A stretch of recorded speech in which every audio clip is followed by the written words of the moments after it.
Salut les Astrales. Aujourd'hui, on se retrouve en intérieur pour parler de quelque chose que je fais en ce moment à l'extérieur. Donc vous allez me dire, oui mais qu'est-ce qu'il nous fout? C'est en pleine journée, qu'est-ce qu'il peut bien être en train de faire? Bon allez, sans plus tarder, on se fait un petit générique, je vous explique derrière.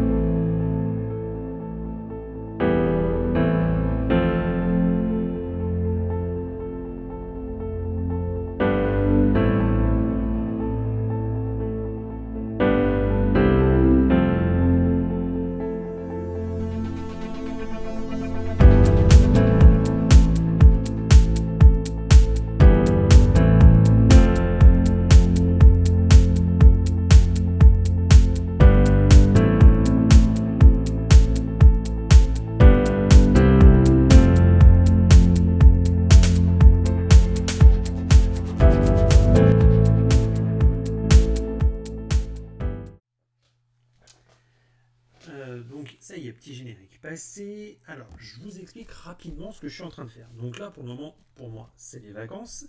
Je vous rappelle un petit peu le contexte. Ça va être une saison un petit peu particulière, donc en fait je prends beaucoup d'avance. Je profite de ma pause estivale pour tourner un max de vidéos, de façon à ce que je sois tranquille tout au long de l'année. Parce que oui, je retourne sur les bancs de la fac, donc ça risque d'être un petit peu plus compliqué pour moi. Donc si je ne veux pas laisser la chaîne à l'abandon pendant un an, ce qui ne serait pas forcément super, je tourne un maximum et je compile un max de trucs pendant mes vacances pour diffuser tout ça assez régulièrement tout au long de l'année. Donc là, 3 semaines de vacances, vacances d'été, qu'est-ce que je me suis tenté? Je me suis tenté un petit quelque chose que j'avais déjà essayé il y a 2 ans, mais qui n'avait pas fait l'objet d'une vidéo à l'époque sur la chaîne. J'avais trop de trucs des premiers temps à gérer, et puis j'avais pas vraiment bien maîtrisé mon truc. On va passer tout de suite avec Nina, je vais vous montrer. Alors, voilà où on est. Donc, je sais pas si on voit très bien avec le rendu vidéo. On est dans la constellation du Cygne, avec ici en plein milieu l'étoile 50 de Cygni, qui sert un petit peu de point de repère pour la nébuleuse justement que je suis en train de tenter. La nébuleuse NGC 6960, qu'on connaît aussi sous le nom de nébuleuse du balai de sorcière. Voilà. Pourquoi je tente celle-ci? Déjà, je tente celle-ci parce que, comme je vous ai dit il y a 2 minutes, je l'avais tentée il y a 2 ans. Et on va dire que le rendu était pas mal, mais je m'étais fait avoir. C'était vraiment les tout débuts. J'avais la monture GoTo, donc je maîtrisais pas le tout. Enfin bref, c'était un peu la galère. Euh, d'ailleurs, d'ailleurs, non, je dis n'importe quoi. Non, j'avais pas le GoTo encore. Donc je le faisais à l'ancienne. C'était encore un peu plus la galère. Donc bref, j'avais galéré un peu. Et en fait, j'avais fait quelque chose. J'avais fait une mosaïque. C'était vraiment mon premier essai de mosaïque. Là, je le fais un peu. Je mets un peu plus de moyens. Voilà. Je me fais 10 panneaux. Donc 10 panneaux, ça va me prendre quand même du temps. Sachant que je pars sur des pauses. J'essaie vraiment d'optimiser un max le temps que j'ai de ciel disponible. J'essaie de faire 2 panneaux par soirée, ce qui représente à peu près 3 heures de temps de pause. Donc je fais des pauses de 2 minutes et je fais 90 minutes de pause. Donc 45 pauses x 2. Voilà, donc 90 pauses de 2 minutes, 180 minutes, 3 heures. Bim, bam. Euh, pour le moment, j'ai réussi à faire 4 panneaux à l'heure à laquelle je tourne la vidéo. Et malheureusement, depuis à peu près une semaine, le temps est complètement pourri. Donc je ne peux pas avancer plus. Bon, je me suis dit, je vais quand même déjà tourner la première partie de la vidéo. Et puis on verra après. Qu'est-ce que je peux vous en dire, cette nébuleuse? Au début, j'avais essayé en ça. Il y a 2 ans, j'avais tenté ça. 4 panneaux. Ça fait court. D'autant plus que quand vous ne maîtrisez pas la totalité des trucs, vous vous retrouvez avec des recoupements vraiment galères. Donc non, Donc cette année, c'est pour ça que j'ai décidé de partir sur du 2x5. Comme ça, là, au moins, je suis sûr que ça rentre dedans. On est tranquille. Et au moins, ça va nous permettre de faire plusieurs vidéos sur ce sujet-là. Oui, forcément, donc, mosaïque, la découverte de l'objet, la technique de la mosaïque par Cyril, les petites subtilités que ça entraîne, etc., etc., etc. Bon, donc alors, on va quitter Nina, on va se passer sous Cyril et je vais vous expliquer un petit peu où est-ce qu'on est. Alors, donc là, on est fin août, début septembre.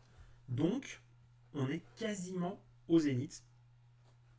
Presque. Voilà. À peu près 2 heures avant le passage au zénith. Et après, donc forcément, ça inclut un retournement de méridien. Donc, on n'est pas très loin de Deneb. Voilà. On est situé sur une zone qui est relativement riche en étoiles. Enfin, relativement, qui est très très riche en étoiles. On est dans le bras de la Voie lactée. Donc c'est quand même assez intéressant. D'ailleurs, en parlant de Voie lactée, je vous mettrai en petite photo sur la vidéo. J'ai pu faire un test avec mon téléphone et donc j'ai pu faire une Voie lactée avec. Donc ça fera peut-être l'objet d'une petite vidéo. On verra, je ne sais pas encore, j'ai pas réfléchi. Donc bref, fermons la parenthèse, revenons à notre nébuleuse. On va zoomer un petit peu et donc voilà la structure où on est. Alors, je vais virer la grille, ça permettra d'y voir un peu plus clair. Voilà, on est donc sur toute cette structure-là. Moi, ce qui m'intéresse, c'est vraiment la structure qui est ici. Alors, on est sur ce qu'on appelle, c'est la région des dentelles du cygne. Alors, quand j'étais plus petit, ouais, on va dire ça, quand j'étais plus petit, c'est l'un des trucs qu'on m'avait un petit peu appris, c'est que les dentelles du cygne, c'était un petit peu un juge de paix pour les amateurs. Alors à l'époque, forcément, les techniques d'acquisition étaient beaucoup moins poussées que maintenant. Les détails étant très ténus, très fins, c'était compliqué de les voir. C'est aussi pour ça que je m'étais lancé ce challenge-là il y a 2 ans. C'était de voir quelles étaient les performances un petit peu que j'étais capable d'obtenir avec mon setup. Et ben franchement, le résultat était plutôt satisfaisant. Donc c'est pour ça que j'y suis retourné dessus, pour vraiment essayer d'avoir une belle photo, pour essayer, pourquoi pas, si jamais le rendu est suffisant et vachement sympa, de me l'encadrer et de la mettre chez moi. Pourquoi pas, ça pourrait être une idée. Donc alors, la structure des dentelles du cygne. Donc, c'est une espèce on voit bien que c'est une espèce de bulle qui a gonflé au fur et à mesure des millions et des millions d'années. Donc en fait, à la base, il devait y avoir une étoile qui, boum, a pété, une supernova. Hop, ça a pété. Donc la structure des dentelles du cygne, c'est l'intégralité. Moi, ce qui m'intéresse, c'est ça, NGC 6960, connu sous le nom de nébuleuse du balai de sorcière, ou les petites dentelles du cygne. La structure même des dentelles du cygne en général est composée en fait de 3 structures, 3 sous-structures. La petite dentelle du cygne, le triangle de Pickering, ici, donc on le distingue un petit peu, le triangle, et les grandes dentelles du cygne, elles-mêmes composées de NGC 6992 et NGC 6995. Donc ça donne quand même une certaine... pas mal de choses en fait à faire dans cette région-là. Dernière petite info que je peux vous donner comme ça avant qu'on coupe la vidéo pour cette première partie et qu'on la reprenne plus tard quand j'aurai un petit peu plus avancé sur la prise de vue, c'est les dimensions. On est sur déjà du 2 degrés. 2 degrés, ouais, 2 degrés 30, presque 2 degrés 40 de largeur sur du 2 degrés 50. C'est quand même déjà pas mal. Ça fait quand même déjà une bonne structure. Donc on a quand même beaucoup de détails. Alors, on pourrait, si vraiment on est équipé de filtres un peu plus restrictifs que ce que j'ai moi, de filtre restrictif, chose que je n'ai pas, on pourrait se permettre d'aller choper un petit peu plus de détails. Donc forcément, on allonge les temps de pause si on peut, ou alors on augmente le nombre de pauses si on peut.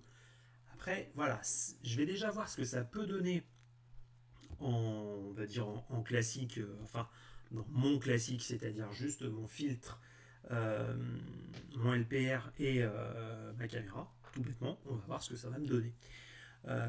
Donc voilà les astrams. Première partie, on s'arrête là. Deuxième partie, j'essaierai peut-être de vous faire un petit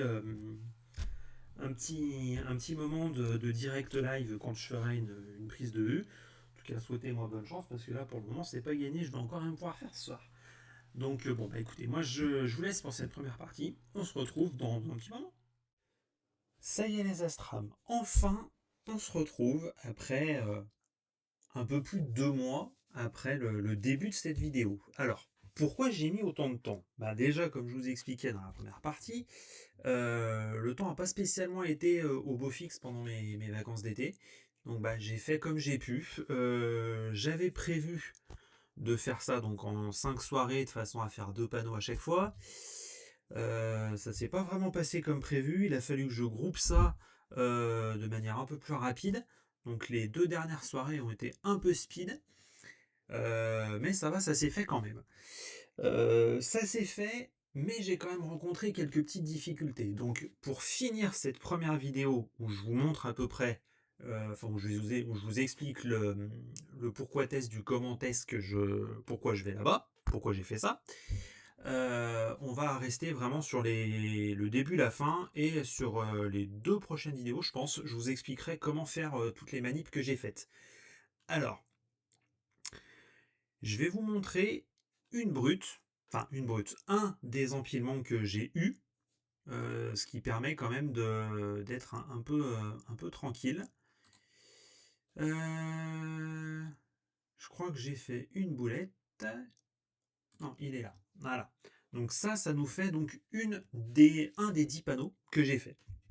Donc on voit que le bout de la nébuleuse est ici, avec là un bout du ciel. J'ai pris vraiment un des 10 panneaux que j'ai fait complètement au pif. Alors, je vous explique un petit peu quel est le problème. Je pense qu'une image vaut mieux que 1000 mots. Donc on est parti, je vais vous montrer un truc. Voilà ce que j'ai eu au résultat donc, de l'assemblage de ma mosaïque. Ah, 2 sentiments ont prédominé. Le premier, j'étais quand même vachement content, c'était quand même pas si mal que ça. Et à y regarder un petit peu plus dans le détail, j'ai quand même des trucs un peu bizarres. J'ai des trous ici, ici, là c'est pas tout à fait de la même teinte, et ici j'avais un petit trou. Bon. Donc je me suis posé la question d'où ça pouvait venir. Et en fait, j'ai trouvé d'où ça venait. Alors, souvenez-vous de ce que je vous ai dit en début de vidéo, j'enchaînais les soirées donc où je posais. Donc, du fait que le temps était relativement incertain et que j'ai pas vraiment de moyens de protection pour ma monture, j'avais pas spécialement envie qu'on me la fauche. Ça peut arriver, hein, il y a des astrales à qui c'est arrivé, et croyez-moi, je pense que à leur place, je pleurerais comme... ouais, oui, je pleurerais, je pense. Donc à chaque fois, je démontais tout. Donc qui dit tout démonter, dit tout remonter. Et du fait qu'on est sur une mosaïque, il faut en fait que votre caméra ait une certaine inclinaison que j'avais définie. Que j'avais définie ici. Il fallait par exemple, je crois que moi c'était pas 170, ça devait être 165 ou un truc comme ça. Donc bon, j'ai beau avoir une espèce de bague que j'ai faite en papier, donc que j'ai scotché une graduation tout autour de mon porte-oculaire. Voilà, c'est pas d'une précision redoutable. Et donc en fait, au niveau de mes jonctions, il s'avère que en changeant de soirée, j'avais pas tout à fait la même orientation. Donc c'est pour ça qu'il y a des moments, j'avais un panneau qui était orienté comme ça, et le soir, le panneau d'après orienté comme ça, ce qui laisse apparaître en fait un trou, même si je suis sur une zone où normalement c'est censé se superposer. Qu'est-ce que j'aurais pu faire? J'aurais pu, par exemple, augmenter